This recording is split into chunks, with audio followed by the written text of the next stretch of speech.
We give you praise. In Jesus' name, somebody shout amen. Judges chapter number 13. Somebody read for us, please. In God we trust. In God we trust. Verses number 8. Von. Chapter 13 verse 8.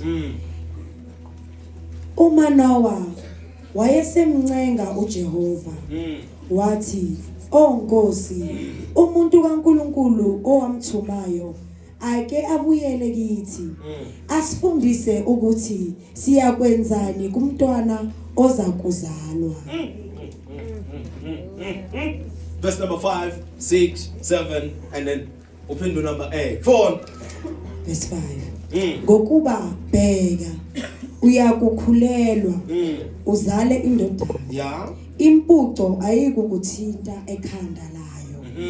Ngokuba umntwana uyakuba ngumNaziri kaNkulunkulu. Kwasesizalweni uyakuqala ukusindisa uIsrayeli esandleni samaFilisti. Verse 6. Owesifazane waseya ukubika endodeni yakhe ethi, "Kufikile kimi umuntu kaNkulunkulu. Isimo sakhe sasinjengesimo sengelosi kaNkulunkulu. Sesabeka kakhulu. Angimbuzanga ukuthi uvelaphi, naye akangitshelanga igama lakhe." Verse 7. Kepha wathi kimi, "Bheka, uyakukhulelwa uzala indodana. Ngakho ungaphuzi wayini naluphuzo olunamandla.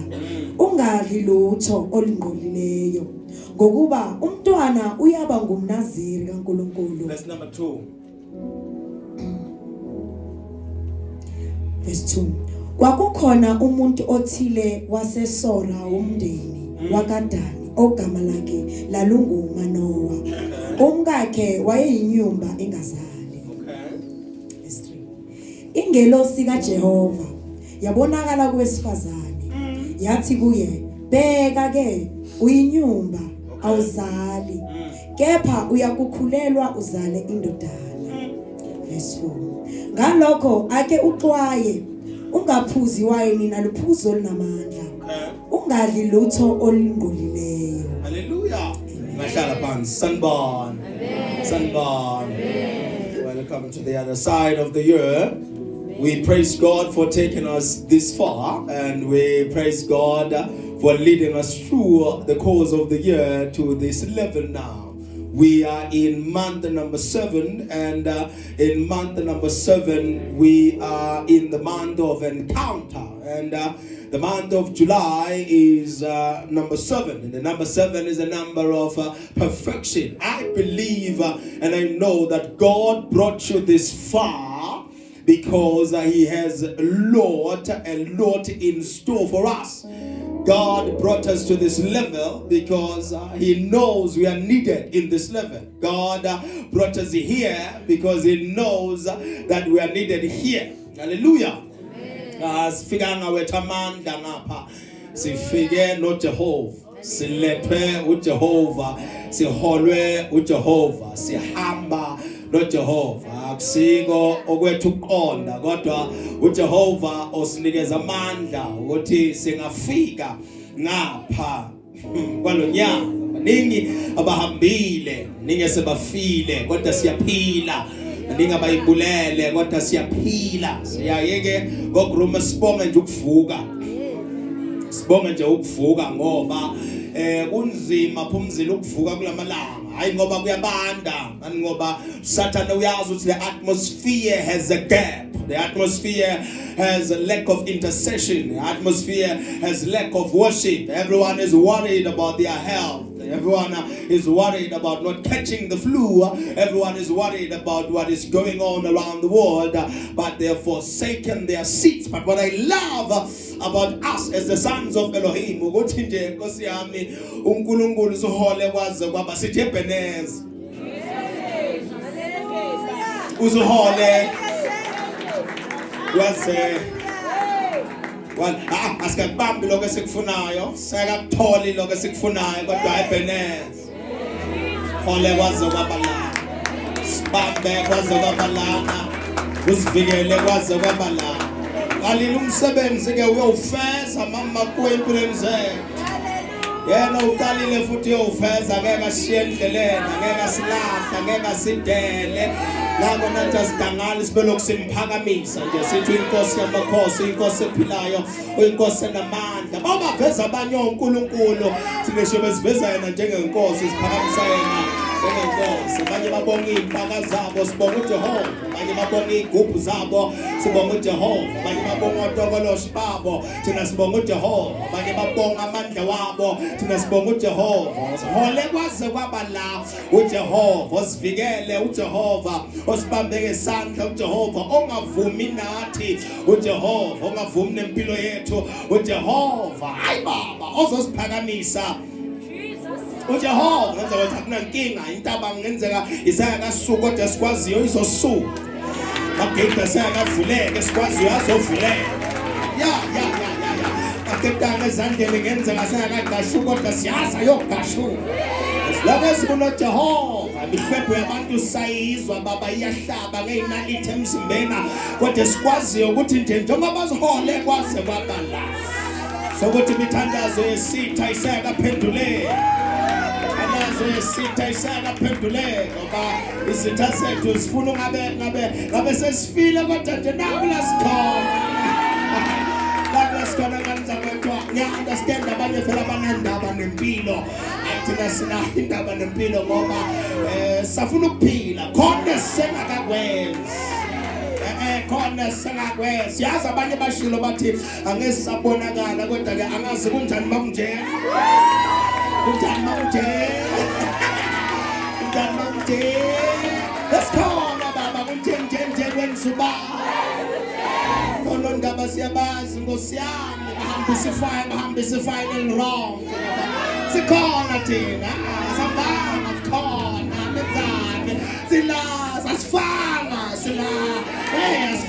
sikhona asifanga si healthy siyaglow sirata yonke into bakhulumayo thina sisebenza nje usukhuluma namsebenzi wethu thina ukuvela nje umuntu abone ukuthi sifana nekhowe thina sivela bakudumiswa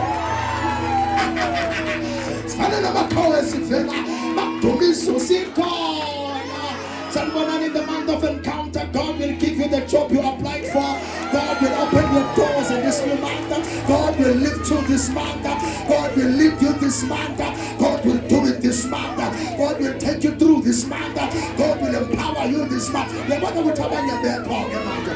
will empower you God will enrich you this month God will prosper you this month God will provide for you this month God will heal you this month God will lift you up this month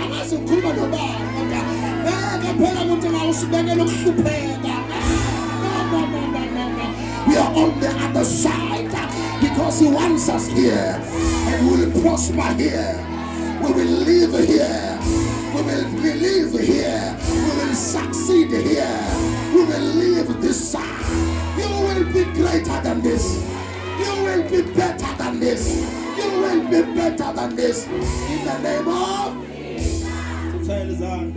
round the other side. So when we are reading now, the Bible says there was a family, and when the Bible introduced the family, Old Testament writers now of the Hebrew, they put so much respect on man. So when they introduced the family now, they introduced the man, not just the family. So they say now there was a man called Manoah, and Manoah had a family.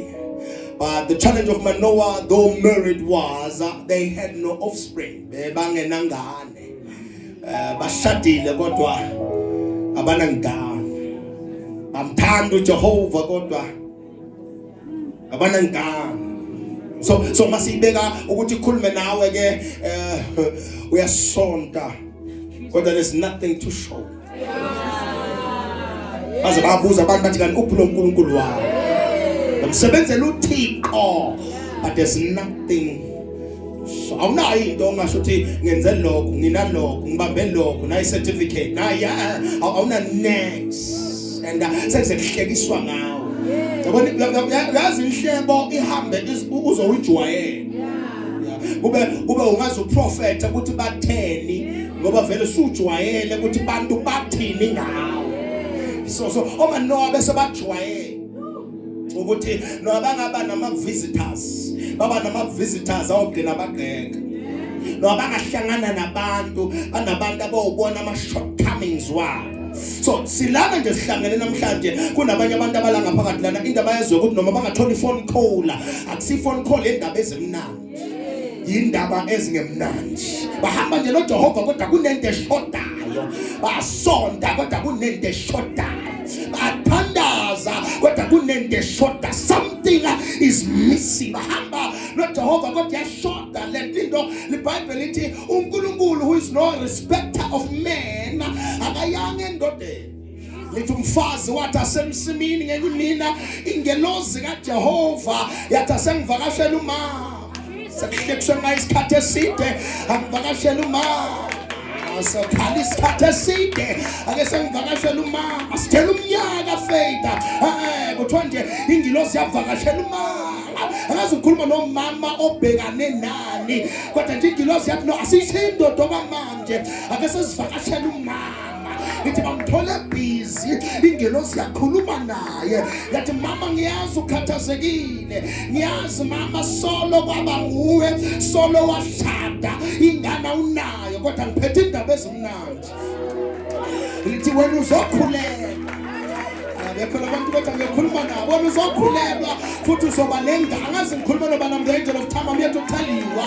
wena uzosebenza wena uzophila wena uzophola wena uzoyakha indlu wena uzodrayiva wena uzoba right wena awakhathazeka manje vele awizwa kahle lento awakhathazeka yebo ukhona ohlelembisa amagebhugebhu uyohlelembisana wakho yaphinda futhi uzophakanyiswa uzophumeleliswa uyophiliswa uyophulukiswa in the name of Pastor Bible tikilosi yakubana naye ungakhathazeki mama ungakhathazeki lento bokhala ngayo isikhathi eside akusho ukuthi uJehova kayizwanga imithandazo yakho nenyembe zakho ifikile ezulwini ngathi ngikhuluma nomuntu olana namhlanje angikwazi half of the year bokhala ngayo akekho abantu bakodwa ngiyokhuluma mina angikwazi kulonyaka size sifike la bokhala ngani first Sunday of the month of encounter I'm here to tell you lobo kade ukhala ngako God is sorting it out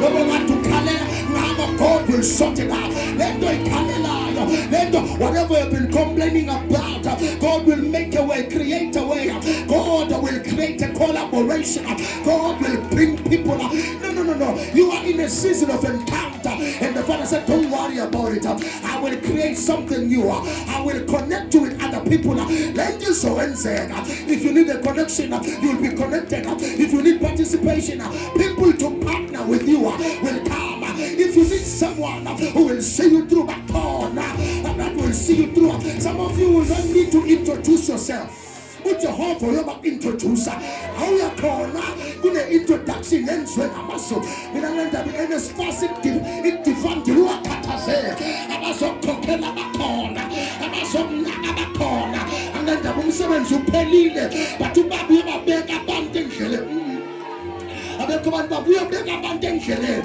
abayoma nawe abayohamba nawe abayosebenza nawe in the name of abantu bakho ama-drugs bazophuma abantu bakho bayopasa the devil is a liar ithuva test uzoyipasa i-phone call this week ekubize emsebenzini izongena i-email this week ethi le imali owazi-aplayela uJehova is seeing through I believe okumela sayine kwamela sayine okumela fone kwamela fone okumela khulumela uzokhulumela in the name of listen to this.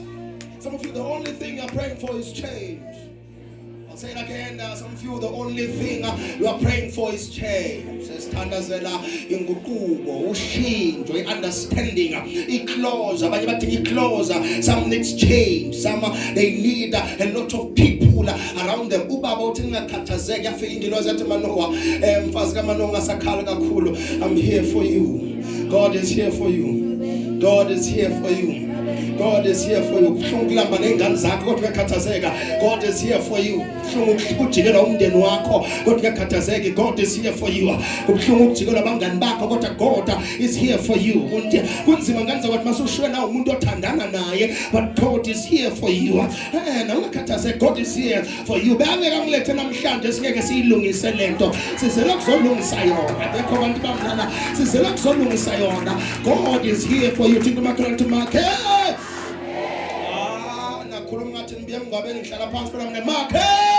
God is here for you. God is here for you. In the name of God. This is one of the most overlooked encounters in the Bible because it was not the man first, it was the woman first that encountered God before indoda idibane noNkulunkulu. Njalo nje umfazi makakhonza bathi kufanele bakholwe laba. Njalo umama makasesondweni bathi kufanele vele omama vele banjalo, omama bayakholwa, omama bayakhonza. Hayi but namhlanje ubaba uthi uvusa omama. Bevangeli. Omama bevangeli. Omama bomthandazo, omama bomkhuleko, omama bendumiso. Angazi bankosi angazi ukuthi ngabe abantu beme kanjani kodwa sivusa omama kungeyona inyanga bomama kodwa siyabavusa. Omama bemthandazo, omama bamaphupho, omama bangahleli, omama bangahlaselani, omama banganyathelani, omama bangathakathani, omama bangathakatha, omama abangawazi umuthi, omama bangayazi into yasemhlabeni, omama bangaphuzi iwayini, omama abahambe banyathela abanye omama, omama babambene, babambisene, omama bangahlekani, omama bakwaziyo ukuhlalisana kahle, omama bomthandazo. Manoa met the angel of the Lord. Your mother will meet the angel of God. I pray for every woman here. May you encounter God.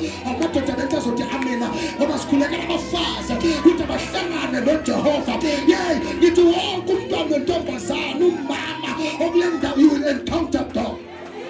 You will encounter God.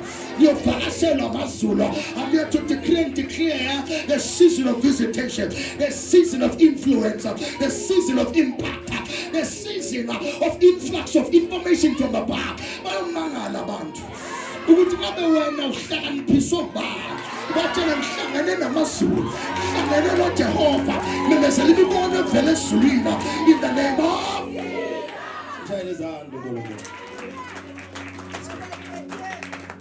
now ubazona bese amukela ukuthi ngeke abe nengane azi ukuthi angeke abe nengane. Just like some of us here, we have already accepted the fact that we will die poor. Some of us here have already accepted that you will die like this. So humble to Laban, have tried everything, but you have lied. Because you can't tell me that you've tried everything when you're in this church. None of Zamobusha every day. You have tried everything.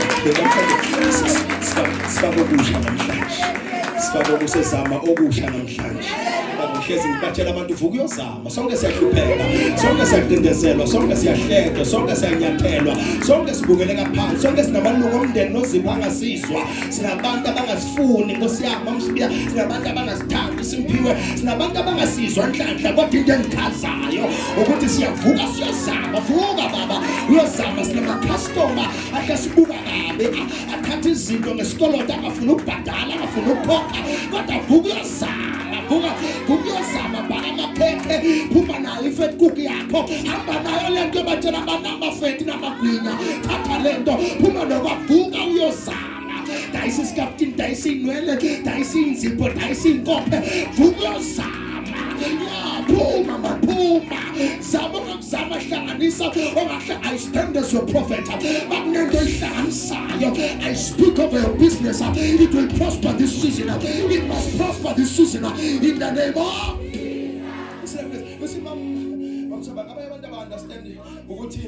this is more like a crossover service. On the 24th of June, I believe it was 2024, if not, 2024, I almost died in a mist and in a road accident.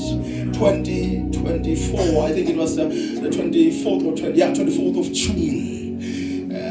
Le njengoba sekuvalwe N12 manje nami ngaphose ngafela kuleyo ndawo leyo kwaphela ngami. I posted the video online, it went viral because I missed up the date ngathi 25 simhla ka 24 abantu bakhuluma ngaloko but mina ngangibonga uJehova nganandaba ne date. Ngibonga uJehova ngaphose ngafa engozini yemoto kule because ikushaka yashaya yonke into bama-1-on-1 bebangilindile ngapha bagwela isonto lonke bathi umfundisi uyeza nami ngireve imoto ngijahele esontweni ngaphose ngafa ngifaka uthayi ize sontweni ngapho kodwa into engikhazayo ukuthi noma ngangahamba neye bekuyosho ukuthi beka esontweni awusiza abantu bakaJehova. Mina ngiyandaba ukuthi ngangena njani kulo mhlaba ukuphuma kwami kuyodecide yini ufika kwami ngikudecide-anga kodwa ukuhamba kwami ngizokudecide. Abekho laba awunandaba ukuthi bazali bami benzani kodwa mina ngeke ngife ngingenagama. Abangizwa mina ngeke ngife ngingavumi ukufa ungenzama next. Akuyona intando yakho ukuba la ungafuni nokuba la kodwa kuyintando yakho ukufa ungenagama.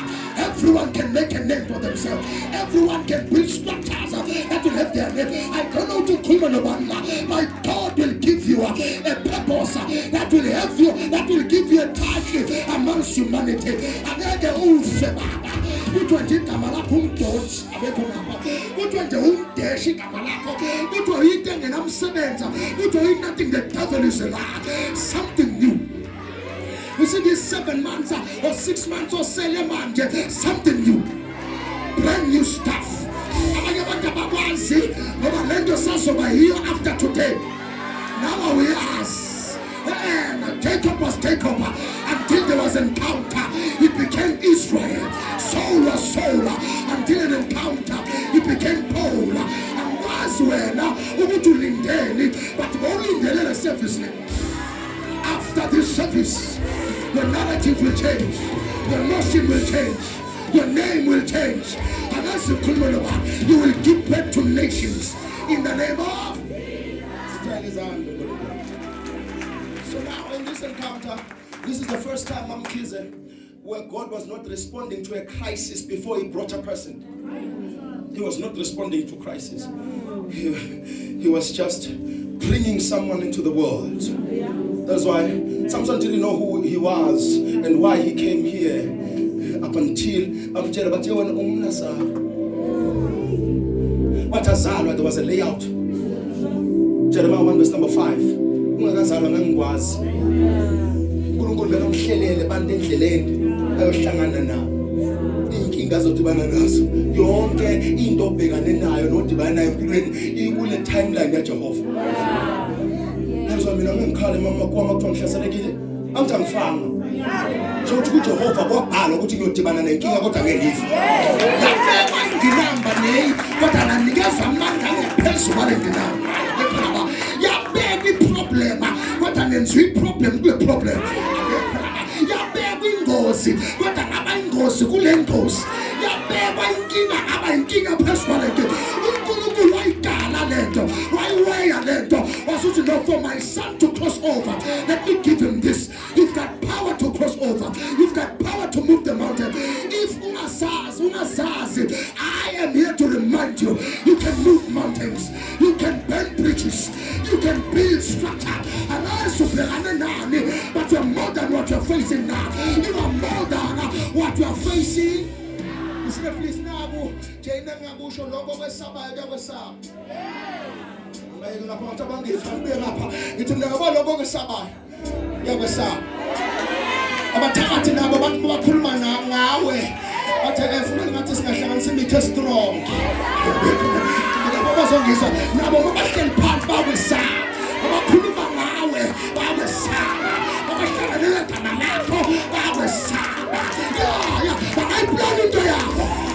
The reason the plan, you don't know about the sound. The reason the plan, you don't know about Jesus.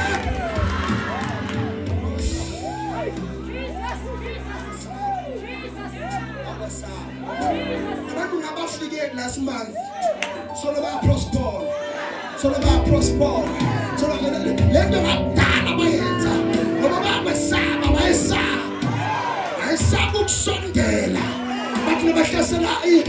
Israel kwathiwa kweza amakhosi close to 5 ahlasela ination eyi-1 yone bahlangana kubusa uJehoshaphat libhayibheli amakhosi ney'nkambu zamasoja zabonakala ogwini lolwandle ngapha nangapha ohlasela u-Israyeli wayinto abaningi manzakini yi-1 wayinto abaningi wayidinga i-meeting manzakini babesaba labantu wayibamele bahlangane babesaba bafonelana babesaba abanye bathi bambe imalina abanye bathi bambe ingane abanye bathi bambaye ungakhathazeki. God made you dangerous. God made you dangerous in the name of into wenza mvuka ukuthi mina ngekwenza kwabanye kodwa hayi la kungasebenza kwabanye kodwa hayi la niyabantindezela abanye kodwa abawesaba. I prophesy over your life, victory over everything, victory over every battle in the name of That's God. Yes, that's God. That's God. Ukukusentula umntana akuthanga amakhathazeki. Othisha bakusonda kangaka bayisaba lento lakho. Wala nawe kangaka nje esikoleni ungakhathazeki igama lika Jesu babesaba. Walk in there, whatever building wayakuyo utshela nabantu bakho noma ngabe niyakuphi wazi kahle ukuthi bakwesaba la uyakhona. Nasathiswa ngenye ingane uyitshele kahle ukuthi uyamazi ngibani mina. I am a son and a daughter of Elohim prophetic synagogue. I'm a son of a prophet. There is prophecy over my life. I'm a daughter of a prophet. I'm a son of a prophet. That's my advantage. I'm a whole prophet. I'm a pumele. Listen, sing I am new public. Listen, sing I am new public. Oh, Shabbat Oh, Shabbat in the name of God begins His greatest work long before we see results. Inekhazi kaJehova yenzeka uqala umsebenzi singazi. So kuhlangana kwalabantu ababili uManoah nomkakhe bakuhlela uJehova ufuna ukuletha uSamson. So when we thought the people we were meeting by mistake. There's no coincidence now. You are not inconvenienced. God wanted you to meet whosoever you met. Ananda ukuthi bakwenzani. Kodwa uNkulunkulu kunento. Kunento ubhizi ngabe ayikhanda nje. Awubona manje wona wazi ukuthi December kuzowenzakalani. Kodwa izulu liyaphela. Kuhlala phansi manje kuyashela. Hlala impilo yakho. Ngaba mina ngithi December kungakhathazeki. Awunamali manje kodwa no December siyabuyona. Hayi December asinandaba kwenzakala. Futhi uyafika usebenza permanent. Abantu abacontract ayisiyethu le. Uyafika usebenza permanent. Ulendawo ufuna ukusebenza kuye futhi in the name of before there was a deliverer there was an encounter. Ayizi deliverer emhlabeni ingekho encounter. Before there was Moses there was an encounter. Yes. Before there was Samson there was an encounter. Before there was Jesus there was an encounter. Mary met an angel. Before there was John on earth there was an encounter. Ubaba ka Johan met with the angel of the Lord. Encounter. Kalinyembezi aphela 6 months ngakune encounter. Kalinyembezi akushonilanga ngakune encounter. Uyibuze ukuthi ayikhona Jehova uphi? Ngihambe kanjani ungekho? You have not felt the touch of God. You have not heard the word of God. You have not felt anything from above. Kalinyembezi kushone ilanga. Ungamisho uJehova angizwanga next. Ne voice encane nje ungesabi nginawe. Ubiyile ngejabulisa umnqozi sihlekanisa kade bantu baba. Kunzima kangaka ku2026 when uyajabula kodwa kade bantu baba. No, ufuna ukalinyembeza. I need an encounter. Yeah, umazi bami fasting and prayer to Jehovah ngifuna wena. I want to meet you every day. The Bible tunesinkwa semihla. Some of you are missing breakfast of heaven. But uyisinkwa usinikeze isinkwa semihla. Some of you are missing breakfast from heaven. That's your problem. That is why impilo ngathi yahlangana phumzile. We are missing breakfast from heaven. Usinkwa semihla mina. Ngabe Satan masquerades as the angel or morning star. Why? He knows. When he controls the money, he controls everything about your life. So mina ngiyakutshela funa mawuvela kuseni uba uthini ngale la. That's why I feel this is the Lord. This is the day that the Lord has made. I shall rejoice in it. Who control the whole day. This is the day that the Lord has made. I will rejoice in it. Before there was calling, there was a revelation. There was a what? Awubizwa mina sambulo. Nkulunkulu ngesambulo before I let ubizwa. Ulethe sambulo before I let in. Before there was Jesus, everything about Jesus in the Old Testament was disclosed, a revelation of who he is. So before you came here, there was a revelation about your life. None of the kids or the people we see on earth are a mistake. No, you are a mistake from above. The problem with you is there were no prophets who were recording about your life. But there were people who were told about you. Some of you have met me in your dreams before you came to this church. You have seen someone like me. The day you step into this building, the figure of a prophet.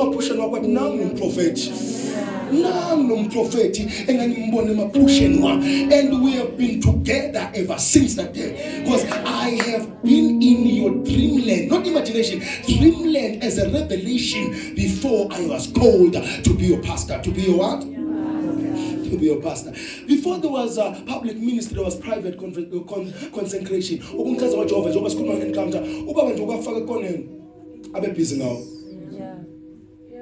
Scarlet ukuthi abangikhumbuli abangibona esontweni abangithanda ekhaya emndenini abangizwe that is private. Sometimes you need the silence. It's a good tool. Phone tool be dry. Everything social media be dry. Ungafonela umuntu ungene esontweni ungabonwa. Ungene uzophume ungabona. God is creating that obscurity because he's preparing something big. Imagine ukuba bambona sasemncane uDavid ukuthi yoba yini ubambona nje azalwa engeka bulawa so makathathwa mixwe ehlane bekufihlwa nenkosi mama usadisha amakhosi uyeza ukuthi noma ngapha uzalwele la malanga noma kuzoba inkosi uyathathwa ayofunda kwenye indawo afihlwe kwenye indawo ahlale khona afundiswe so abanye bethu ngeke sifundiswe kuma private schools but everywhere you have been to the obscurity it was God creating the monster you are now. Because I don't want to only call you a warrior, I want to call you a monster. You are a monster to me. Usilwane na baba bizo umzalwane a monster na baba kwesaba kangaka a monster. Abanye bafuna ubatshela ukuthi ngine power mina yokuvela ngikhuluma noJehova akusuku. That's true. Yes. Oh yeah. That's proof that you are a monster. Ungibona ngithulile ngoma ngizibambile kanti ngiyadlala. Ngidlala. Bathi kambe bathi inhlavu yehluka Jehova. I'm something else. Ungibona ngithulile bese kanti ngisilima. Mina ngavela ngithi baba sendulu. Awumbize eze kuzohlala nawe. Ngathi uhlupho ngapha uJehova kulanda. Wesaba ukumtshela umuntu makathi ubambele ngashona. Uthi lele ladala uNkulunkulu wami. Ilibambele ngashona ungathi ngokubona malikwila wena. Yini ngathi ngokubona malikwila ngoba leli angokhuluma ngayo ladala uNkulunkulu wabani. Mina kakho umuntu ongangigwajisa kakho futhi umuntu ongangisabisa nawe ngifuna ube njalo. In the season of encounter, after encounter uMoses wangena esigodlweni sika Faro anesaba. Yamazi uFaro ukuthi uyasabeka kangakanani isikhathi saMoses. But one get a gate in after 40 years. Why? Because encounter gives you boldness. You can't be in this service because you're a sabugo professor, you're a sabugo applier, you're a sabugo interview. The devil is a liar. After this, we can face everything. After this, we can face everyone. In the name of. Let's go. Can we read the book of Isaiah 46, verse number 10? Heaven doesn't start. Or heaven never starts with performance. Heaven starts with encounter. Izulu licala nge-encounter. Unkulunkulu busy manje. Uyazembula kwabanye abantu. That is why we're able to prophesy ngeminyaka ezayo. Ngizwa kodwa? Let's go. Let's continue. Isaiah chapter 46 verse 10. Engimemezela ngaphambili okuya kuza. Nasendulo izinto ezingakenziwa ngokuthi icebo lami liyakuma ngiyakwenza yonke intando yami. Na inenkaza ngoJehova, he has a plan. Ngiyakuzwa Moses. He has a what? A plan concerning your life. God has a plan concerning your life. And whatsoever he has planned concerning your life, it will come to pass.